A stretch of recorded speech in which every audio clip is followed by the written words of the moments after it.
Alors voilà, quand vous avez un objet 3D, comme cette théière, c'est une géométrie dans l'espace. Donc il y a X en horizontal, Y en vertical, Z en profondeur. Et quand on veut mettre une texture sur un objet 3D, les coordonnées de la texture, c'est U et V, tout simplement parce que c'est les lettres qui précèdent dans l'alphabet. On ne peut pas utiliser pour indiquer le positionnement de la texture les lettres X, Y, Z qui sont déjà utilisées par la géométrie de l'objet, donc on utilise des lettres avant, UV. Ça c'est assez habituel, cette approche pas seulement en 3D, une fois que des axes ont été définis par X, Y, Z, si on veut définir d'autres axes qui sont au même endroit, on va utiliser UV. Donc voilà, UV, ça explique pourquoi c'est le UV mapping. Vous connaissez cette théière?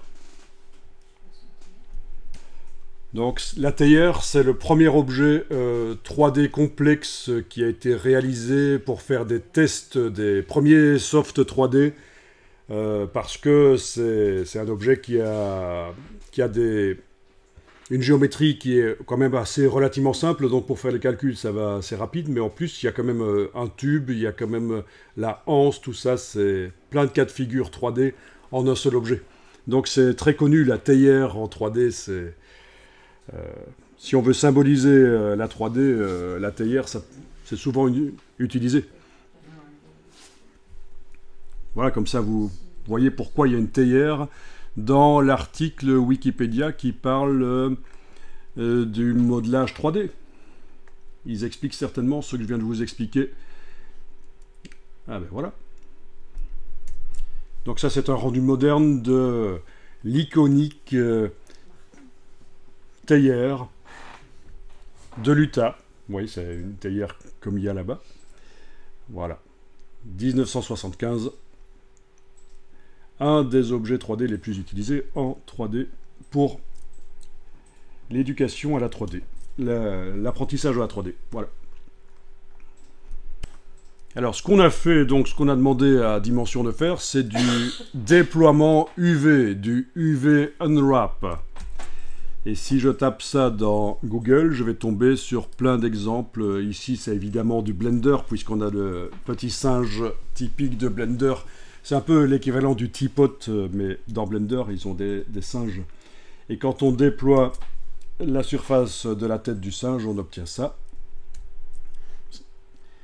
Voilà. Ici, c'est pour un personnage. Voilà.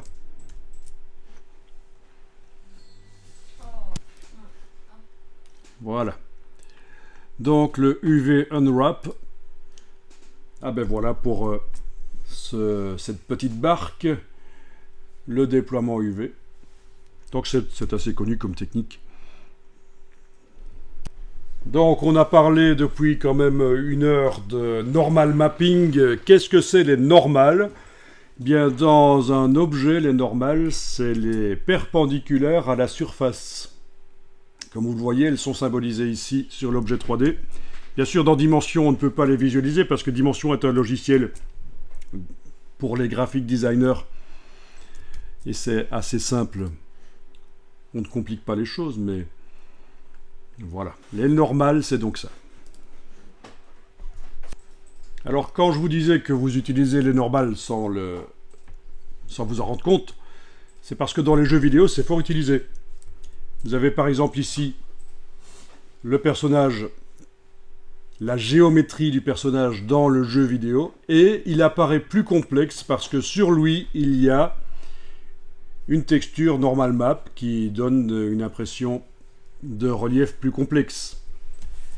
Et en réalité, cette texture normal map, elle est créée en 3D au départ d'une géométrie complexe réelle dans le logiciel 3D. On fait une géométrie complexe réelle, ou alors ici il s'agit en fait d'un objet qui a été scanné, c'est le même principe, scanné en 3D. On obtient ici pour l'objet scanné avec toutes ces détails 871 000 triangles, donc c'est très complexe. On simplifie l'objet pour qu'il puisse être utilisé par exemple dans un jeu vidéo ou quand on fait du rendu d'un film pour que ça ne prenne pas des heures pour chaque image, mais que ça prenne quelques minutes. 21 000, donc évidemment on a perdu la texture, mais entre-temps, on a créé une normal map qu'on applique et qui permet de retrouver le relief, et donc c'est une simulation du relief, c'est un truc visuel. Le relief n'est pas réellement là, on a toujours affaire à notre objet simple avec seulement 21 000 triangles. Vous voyez un peu l'astuce. On part d'un objet scanné ou un objet 3D complexe, on en fait une normal map de sa surface, on fait une version géométrique simplifiée, on applique la normal map et on retrouve le même objet qu'au départ. Visuellement, c'est la même chose, mais c'est beaucoup plus simple à calculer. Et alors, les normal maps, si vous vous demandiez c'est quoi ces couleurs bizarres, ça indique juste comment la lumière doit réagir par rapport à la texture. Donc, suivant comment la lumière arrive sur l'objet 3D dans la scène 3D, c'est soit les choses roses ici, soit les choses vertes, soit les choses bleu foncé qui vont être utilisées pour simuler la lumière et les ombres. C'est vraiment une astuce. Ça indique pas, par rapport donc à la surface d'origine qui a servi à faire la normal map, comment la lumière réagissait sur la surface d'origine et comment dans le logiciel 3D on doit simuler cet impact lumineux sur un objet qui en réalité est lisse, puisque la géométrie de l'objet sera lisse. Ok, vous voyez, l'explication vous paraît plus ou moins claire. Des normal maps générées par le logiciel 3D quand on a fait de la géométrie complexe, ou ça peut être aussi issu avec un scanner 3D. On scanne des surfaces. Et de nos jours, certains smartphones sont capables de scanner de la 3D en fait. Et des surfaces, des textures, la surface. Ils ont la fonction LIDAR intégrée. Là, vous voyez des scanners 3D, mais la version cheap, pas chère, c'est le téléphone de nos jours. Voilà quelques petites informations sur le normal mapping, parce que quitte à utiliser le normal mapping, autant voir comment ça fonctionne, d'où ça vient, qu'est-ce qu'il y a derrière.